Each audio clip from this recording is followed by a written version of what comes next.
Hi guys, welcome back to the GoonerPod. It's been a very long time since we did the last one. Lots has happened in the big wide world of Arsenal. Ad, how are we doing, buddy? You all right?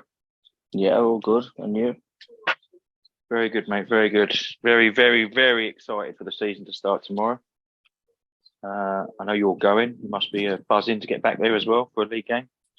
Yeah, I can't wait. You got all your tickets sorted this week? Yeah, there's a bit. To be fair, it's like a bit last minute actually sorting the tickets for this game because it was all a bit late. Yeah, Wasn't actually expecting to be going, but really happy to be going because I think obviously Community Shield one thing, friendlies or another thing, but this I think it's going to be good to experience the first game back. Um, yeah, I'm yeah. really excited. Really looking forward to it. I think the first game of the season is always a special buzz anyway, but when you have expectation to do well for the year, it makes it a bit more special Yeah. to be there for it. So I'm sure you'll have fun. Hopefully, we get the result that we desire. Just gonna bang through a few little topics. I know you've got some plans to do, and I'm heading out about an hour as well myself. So we'll quickly get through them. Obviously, we're going to come back over the weekend.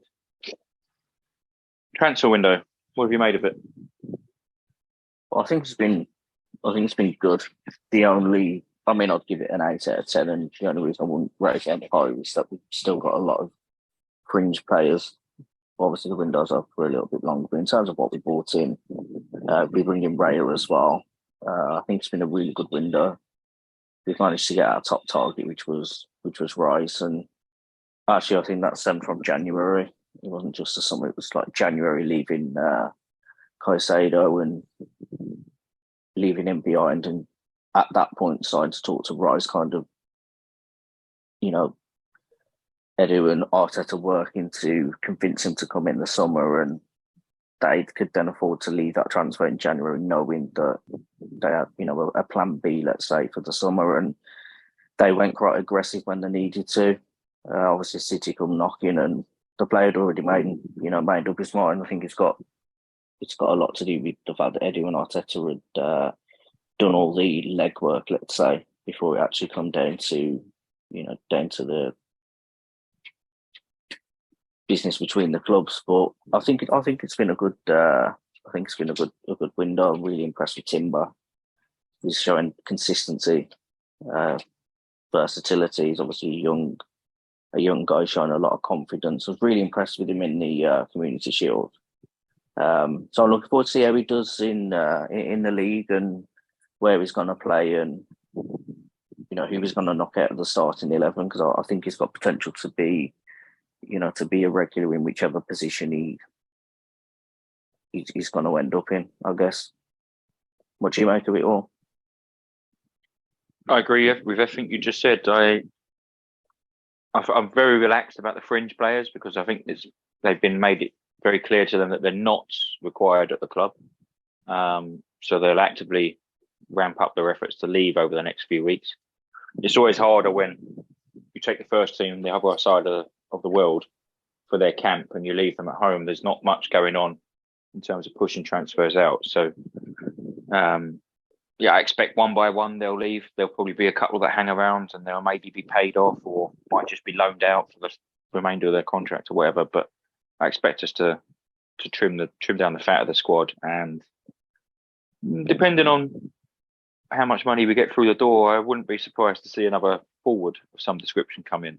Yeah, Um, but as it stands, I said today, I think they're not looking to bring anyone else in now after Raya joins, whether it be announced today or tomorrow, I don't know. But you can't really argue with what Arsenal have done this summer. They've been superb in the transfer market. They've acted quickly. They've acted aggressively, like you say, with the Rice deal. They had to be aggressive and assertive, and they was something that we haven't seen ever. I don't think someone my mate said to me a couple of weeks ago, "I haven't seen this since Wenger days. Wenger didn't do this. He no. used to buy at the end of August and Divo and things like that." So Mm. it's a real change in approach to how we was good in last year's transfer market. I remember when me and you first met, we said how impressed we was. This has just been another level. I think it shows where the club are at as well. So we've got the we've got the foundations of the squad, and it reminds me a little bit of what Liverpool did after they lost the Champions League, and they got rid of the goalkeeper. They brought in Alisson. They brought in the players like Van Dijk. They brought in that proper like marquee signing to just strengthen what they already had. They already had a good foundation. They really strengthened that, and I guess it's similar with us. We didn't win the Premier League. We were close, but not close enough. And he's gone out and he's well, not him, but the club have gone out and they've got in the players that they think are going to take us to that next level. The only one that I'm a bit unsure about is Havertz, and that's nothing to do with his quality, nothing to do with him as a player. Because I think Arteta gets the best out of players, and I think he will get the best out of him, but we just need to be patient. But it's just, where's he going to play? That's the only thing, because he's obviously not going to play as a nine. Is he going to regularly start alongside, is he going to play with other guys? Is he going to replace Rice? Is he going to play with Rice? Is he going to play with Partey? It just seems a bit, is he going to play like that Xhaka role? It's just, where's he going to play and how much time is he going to get? But I trust the club at this point. That's it. That's the only sign I've been a little bit kind of taken back by. It was very unexpected for me to see that we got Havertz. But again, he's proven. He is a proven player. If we get the Leverkusen Havertz, then we'll be laughing, in my opinion. But like I say, Arteta improves players. He made Xhaka, into a completely different player and put his trust and his confidence behind him. And I think he'll do the same with Havertz. But I think we've got really good squad depth as well. Well, I think that's part of it with the Havertz deal, is that we need, as a fan base, to come away from worrying about where everyone's going to play every week and just relax and think, well, whoever does play will do a good job. Yeah. Manchester City, none of their fans moan or worry if De Bruyne is on the bench, because somebody else with quality comes in and replaces him. Yeah. And that's what, obviously, Arteta learnt that from being there for 3 years as the assistant. And that's what he's built here now. If Havertz plays, I won't bat an eyelid. If Rice plays in that position, I won't bat an eyelid. I was about to say Vieira then, but he does worry me a little bit. But if he come into the side, I trust what Arteta does. If Rice drops to the 6 and Partey has a rest, whatever combination he goes with, we've got strength and depth, and there's not really an obvious drop off in quality. So I'm good. I'm good with it. I'm at ease. Probably one of the only Arsenal fans that didn't throw my toys out of the pram over the Havertz signing.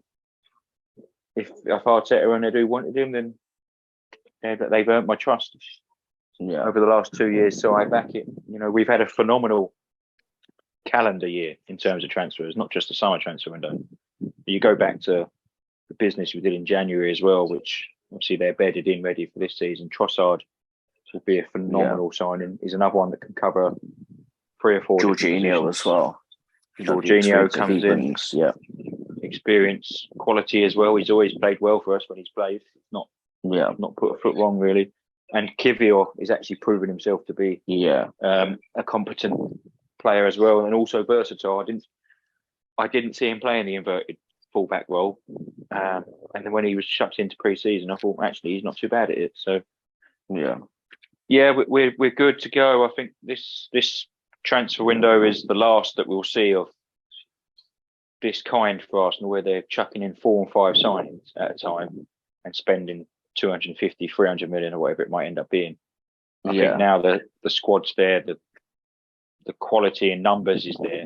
Every summer now just comes about taking a unique opportunity next year. I think we'll probably go for a number 9, an Osherman, something like that, which we would be able to spend the whole budget on because the rest of the squad is there. So that's where we're at now. And I think, it brings me on to my next point, with credit to Arteta and Edu and how they've attacked the market in the last 2 years and really turned the club around. But I don't think they get enough respect. There's still loads of fans that mug them off constantly, loads of pundits, loads of media outlets and that put them down at any opportunity, especially Arteta. He gets attacked a lot more than Edu does because he's a bit animated on the sideline and things like that. How do you feel about that? Do you think they get the respect they deserve, or are people still hung up on how it was the first 2 years of their time together? No, I still think they don't get enough credit, and I think Arteta doesn't get enough credit for for what he's done with the players that he's got as well. Like I say, with Xhaka, he deserves a lot of credit in actually getting him to stay. For one, he got him to stay. He turned him into one of our best players of last season, in my opinion. And I never thought I'd ever be saying Xhaka was one of our best players, but he really turned him into and obviously he applied himself as well. But I think he deserves a lot of credit for the way that he actually handles his players. You can see that, he backs them when he needs to, and he just wants to win, and he'll do that at any cost. And I think Edu as well. I mean, he found Martinelli in, God knows where, because usually if you look at it, players that are in, higher leagues, but they found him, and he's turned out to be a real gem of a signing. And every signing that we've actually made, like you have a look now, you've got White, Ramsdale, Saliba, these are all players that are top quality in their position. I mean, I don't know from rivals' points of view, but if I was, trying not to be biased, but if I was looking at Arsenal, there's tons of players that have walked into other top teams, and they're all with us, and they work well together, and they play well together, and I think they deserve a lot more credit for how quickly that they've built it. Yeah, okay, we've had to invest money, but they've been smart signings. We haven't gone out and wasted, like with Pepe, we haven't wasted, millions and millions on a like a panic buy, let's say. We've waited, and if we've been priced out of a move, like in January with Casado, they said no and they left it, and they had a backup plan, which was obviously to get Rice in the summer. And actually, with how we played for the rest of the season, from January to, obviously we had the injury to Saliba, which it's just how it is. But even if we'd have got Rice in at that point, we didn't actually need him at that point. So we didn't have to rush. They did all the legwork. They already knew that they were getting him in the summer, and it was just about them getting the clubs to agree. And it's not an easy business to just go to a team like West Ham and be like, right, we want your captain. But they, from my point of view, I think they were respectful. They were patient. They were respectful, and then when they needed to be aggressive, they were. I think they deserve a lot of credit. I think nobody will give Arteta credit because, like you say, it's this animated character that's But I think it's also the agenda against Arsenal. It's always been there. We've got this top player in Rice. He's captained his team to a European trophy. He's played at international level. He's a top player, one of the best in his position. And then everyone's like, 105 million. But if City had paid 105 million and he'd have gone there, they'd have been slagging us left, right, and centre that they couldn't get the top target. So that we'll never win. We know how it is with us. We'll never win. No, but we've both said this before. We like that, don't we? We like that F1 against us attitude, because it shows that we are doing things in a correct way, and there is an element of envy on us. I pop out most Tuesdays to see me mates, and we watch the football scores coming, because we do a group bet together and things like that. And we sit there just chatting, 6-7 blokes around a table, all having a beer and chatting about the footy. And the amount of times I get, well, I don't know where you're getting your money from. You're not as big as Liverpool, things like that. And you think, well, we are. Globally, we are. We might not have won the Premier League as recently as you, but we're as big. We're absolutely huge around the globe. We've got massive revenue, massive commercial invests and things like that. And that's how we can afford what we're doing at the moment. And also, you may have seen the piece on The Athletic about our finances, explaining the wage bill and things like that, why we've got so much money stashed away. Because we've been clever in the last 3 or 4 years, building up to this, realising where we was as a club, not being able to pay Ozil and Aubameyang and people like that 300 grand a week while you were getting knocked out of the quarterfinals of the Europa League and things like that. Yeah. But still keeping that commercial income coming in and building the money up to go bang when it was necessary. And the strategy of the club and those two in particular, and being backed by the Conkies as well, I think they deserve a shout out. Yeah. You know my opinion on it. Since they've had full ownership, it was a clean start. They made a terrible decision with the Super League, but one that we can all understand, because when they explained it, well, why wouldn't Arsenal be involved if the others are, and things like that. You cannot knock them one bit. No. At the moment, not one bit. They've paid people to leave. They've reinvested the stadium debt to their company, so Arsenal don't owe that money. They've rebuilt that squad top to bottom in a short period of time and put their faith into relative novices in Edu and Arteta to do so, and back them with highly educated and highly rated people around them in their field, like Richard Garlick, Vinay, I'm not going to try and pronounce his surname, but you know where I'm going. Yeah. People that can oversee the procedure, but maybe they're behind the scenes, and the whole pie has just come together perfect for them. And if they win something major this year, I don't want to hear a word ever said about them again, because they would have completely wiped the slate clean for me. Yeah, do that. So no, they don't get any credit, and you don't hear any good about them. But actually, I do think, especially Josh, but I do think they give a shit. They do want to win with Arsenal, and they're doing as much as they can. Now it's all about performing on the pitch, which they're not responsible for. Yeah, so, and I think that they've put a lot of work into it, and you can tell that. I mean, I remember when Josh did that interview, and Edu did that interview as well, and Josh said, be excited, want to get Arsenal back to, where they belong and competing for the, not for FA Cups and Community Shields, but for, the Premier League and, something we haven't won, which is the Champions League. So it's about getting those big titles. And Edu was saying, just let's see this team play together, let this team gel together. And once they did, he was exactly right in what he was saying. They obviously saw something that none of us did, because obviously they're the experts. And I think that's where the trust has come from with the fans now, is that we were sceptical, because, we've been expecting Arsenal to be competing, and they just haven't been. Obviously, the stadium debt was a problem when Wenger was there, but they've been really smart in, like you say, cutting off players that aren't good enough, cutting off players that are disruptive. It doesn't matter if you're the club captain, and I think that really set the tone for other players that if you want to be at Arsenal Football Club, you need to play and respect the values as well.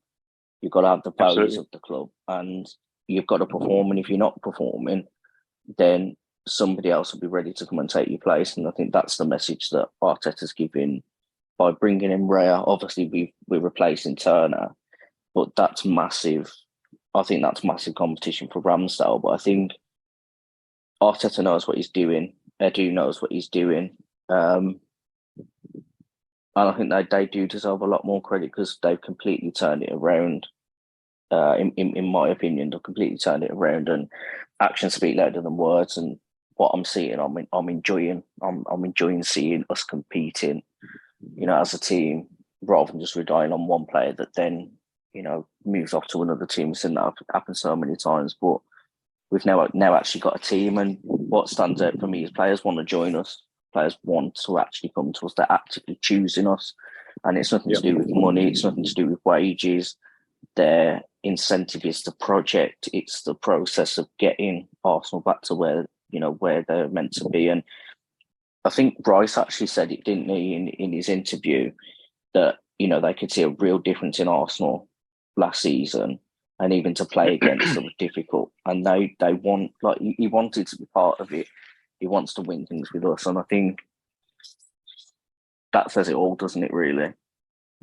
Yeah. He's in his interview as well, he said he didn't realise how big the club was until he joined. Yeah.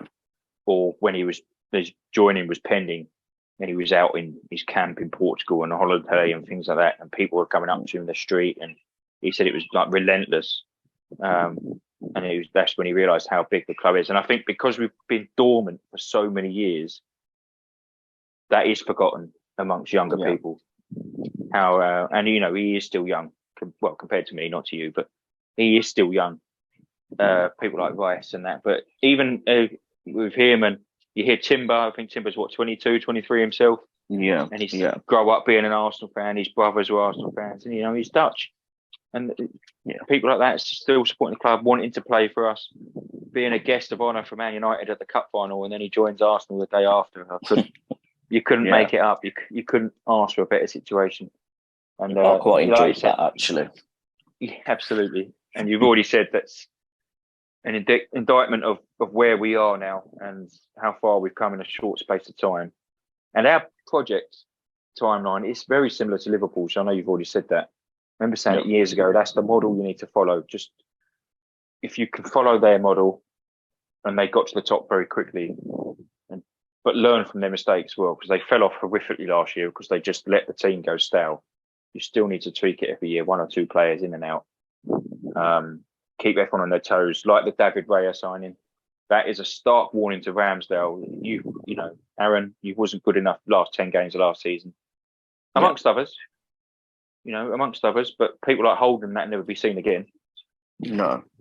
Don't let your standards slip because we expect better of you. And if you do, he's going to have your place. Ramsdale was never under any threat from Turner last season. Although, he's a fine enough player, Turner. He was never going to take Ramsdale's spot, especially in a title running. Raya, I think it's. I mean, he made, I think, twice as many saves as Ramsdale, but he had a higher percentage, save percentage, and I do think he comes in as somebody who's going to want a challenge, and again, he's Premier League proven. But I think he's a top keeper. I think they've got similarities, but I also think they've got a lot of differences, and I think Arteta will probably use that in champion. Obviously, it's going to take him some time to get used to the players around him and settle in. But I think particularly with Champions League and cup games, he's not really, for me, he doesn't really sit as a number 2. He sits he sits at the level of Ramsdale, in my opinion. So if Ramsdale gets injured, I don't really worry. But obviously, we're going to have to see how he plays for us and how he settles in. But I think it's a masterclass, and for that to be our last signing, and also on a loan to not cause any issues with financial fair play, I think is. They played it brilliantly there. Absolutely, they've been spot on. What have you made of pre-season? Because obviously, when you met last year, it was at the tail end of pre-season. It was immaculate, wasn't it? Last year, we won everything, didn't we? Smashed everyone out of sight. Arteta set his first 11 up fairly quickly, and we went into the last 2 or 3 games of pre-season with what we thought would be our starting team. And off the back of that, I thought that was the catalyst for us going into the season, and with that momentum and being good all season long.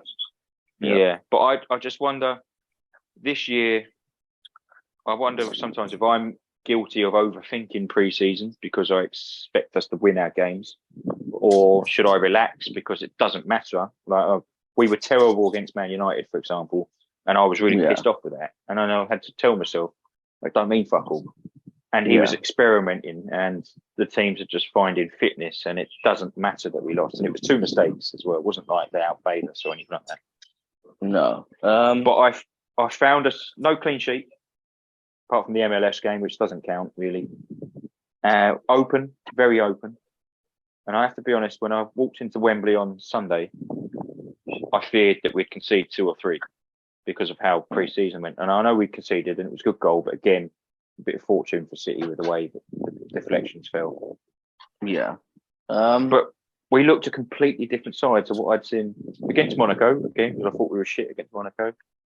And most of the pre-season, we looked completely different. And I just wonder, do we put too much into pre-season in terms of overthinking results? And do we just need to trust that Arteta was playing around a little bit and working on fitness, or do you think that there is some genuine concerns going into the season? I think the same as you, I was quite underwhelmed with pre-season, but then there was a lot of changes. It wasn't the usual starting 11. You wouldn't expect that anyway. Um, but I think that just shows the level of expectation. And yeah, we weren't that great against United, but we had chances. You could tell we were still quite rusty. The Gabriel mistake, I'd rather that happen in pre-season than it happened in an actual game. But then you look at the last game Sunday against City. Haaland was kept very quiet. I don't think he had a single shot. I think he barely got on the ball. Timber looked great. I was impressed with Vieira at I think it was the Monaco game. He Was looked you? like a completely different. Yeah, he was. He was I full thought of he was confidence. terrible. He was a bit sloppy. He was a bit sloppy, but you could see. I was obviously like right down in the front for the Monaco game, but he kept like obviously he was quite close to me, and you could see that he was sloppy, but his effort was there. You could see that he's really fighting, and I think if he just gets his confidence and he just works on every time he gets the minutes, he just keeps pushing and keeps pushing. I'm seeing something different in him. And yeah, he's still sloppy, but I think what I'm guilty of is I look at Thacker, I look at Martinelli, I look at Smith Rowe, who are the same age. And I think we expect Fabio to be exactly the same as them, but forgetting that he hasn't had the same opportunities. But I do think if he can get some minutes and he can, get some muscle on his bones, I do actually think he could be a player for the future rather than offloading him.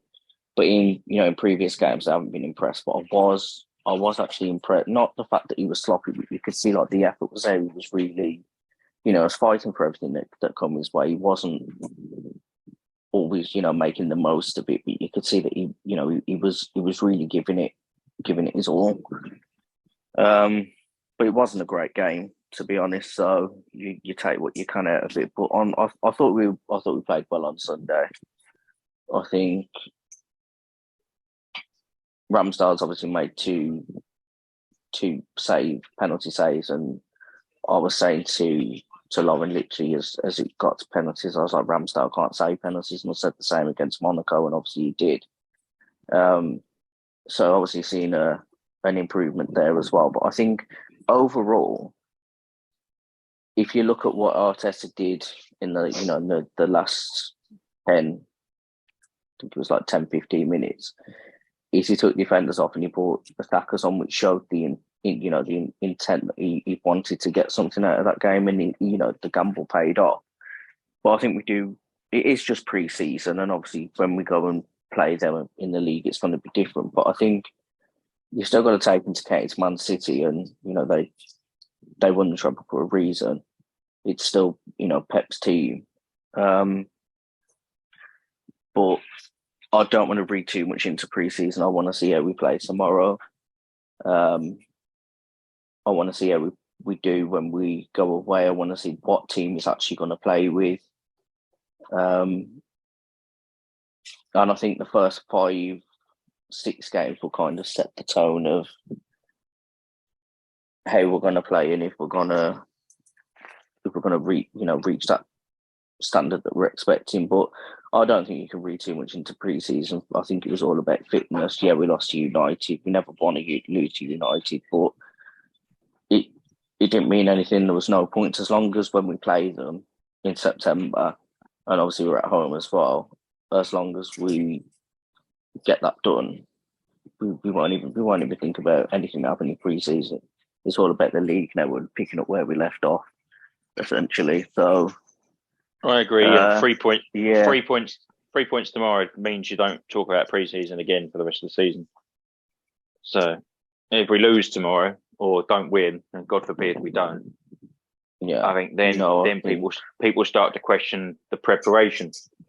Because I think we're ready. yeah, I do. I mean, I was encouraged Sunday. I thought we played well. I thought we sat off them when they just wanted to dick around with the ball at the back. And by the way, how boring is that style of football of theirs? I know they've got some terrific players. I was sitting there with a couple of my mates and my dad, and I was watching them pop the ball around. Goalkeeper, centre half, goalkeeper, centre half, left back, goalkeeper. It's fucking trash. I never enjoyed watching Pep's teams.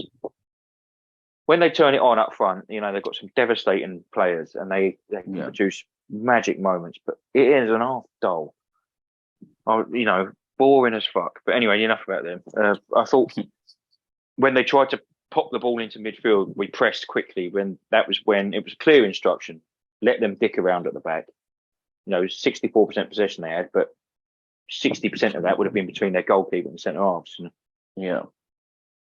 I think there was an example in the midway through the first half where they tried to pip it into, I think it was Rodri, it might have been Kovacic actually, and Rice nicked the ball, and we got it back and turned over, and it was really high up the pitch, and I think Saka ended up shooting wide from it. So I think that's what happened. But it was a clear indication from Arteta was let them have it, don't go and press them at the back because they will just chip the ball into midfield and break. Perfectly executed. We were well set up Sunday against a good side.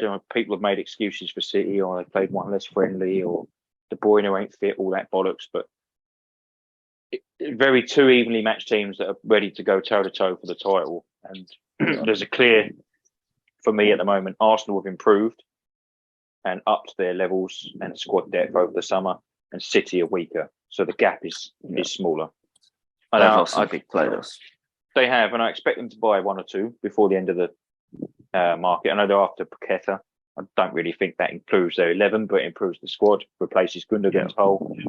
And they'll probably buy another wide forward because they lost Mahrez, didn't they? Yeah. But they, at the moment, are weaker than last season, and we're stronger. And a lot of people are tipping us for the title. And what I see Sunday... Did you buy the match programme on Sunday? No. I did at the MS Cup. I didn't bother with Wembley one. On the back of it, you can clearly see the difference in squad depth. Theirs was like half of the page, and ours was like 3/4. It was significant. But it's the players that they've lost that I think make them weaker. Obviously, last season Gundogan was brilliant. He scored some really good goals. Mahrez as well is a player that can come in and like you were saying a lot earlier on in the pod that if Pep plays one player, then the fans don't really think too much about it because they're good enough. And if Mahrez starts, if Mahrez comes on, that he's dangerous enough to score a goal. And I think they have lost some big players. I think it's just lucky that they're keeping Walker and Bernardo as well, because if they'd have lost those as well, they've got the money to replace them, but it still takes time for players to settle in. So I do agree with you on that one. It's going to be interesting.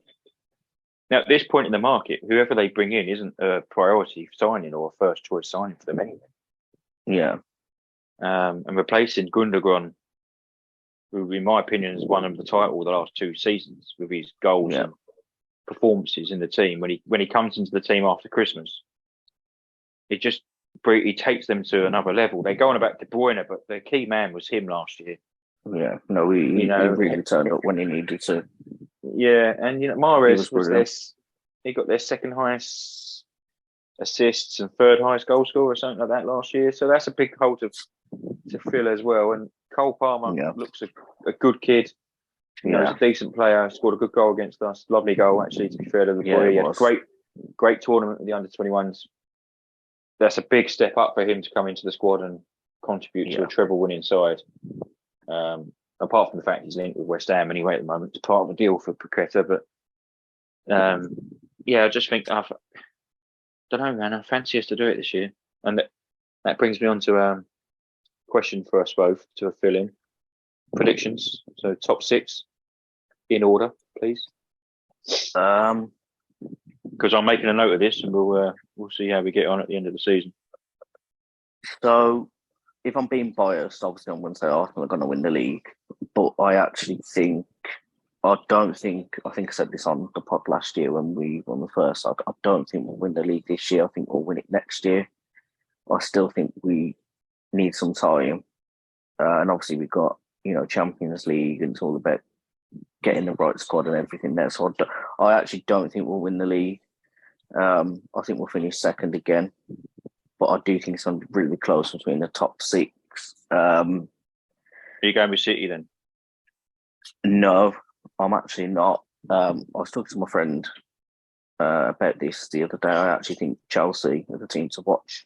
With not having Europe and the squad depth that they've got, if they bring in Casado as well, I think new manager, new captain, ridiculous squad depth they've got. They have got quality. I know they did absolutely shocking last season. But I think without Europe, I think they're going to be a bit like Liverpool. They're just, they've only got really one thing to focus on, haven't they? They haven't got the extra fixtures that other teams have got. So, being completely non-biased, I think my prediction would be, I think Chelsea are the team to watch. I think Arsenal finished second, City third. I'd say United fourth, Liverpool fifth, and I'm going to go with Newcastle for sixth. And that's just like completely unbiased. I do think we'll finish second. But I just don't think we'll win it. Interesting. What about you? I actually think we will win it this year. Well, you're right. And I think we got a great squad depth and a fantastic starting 11 with 5 or 6 players that come into the team and the quality doesn't drop.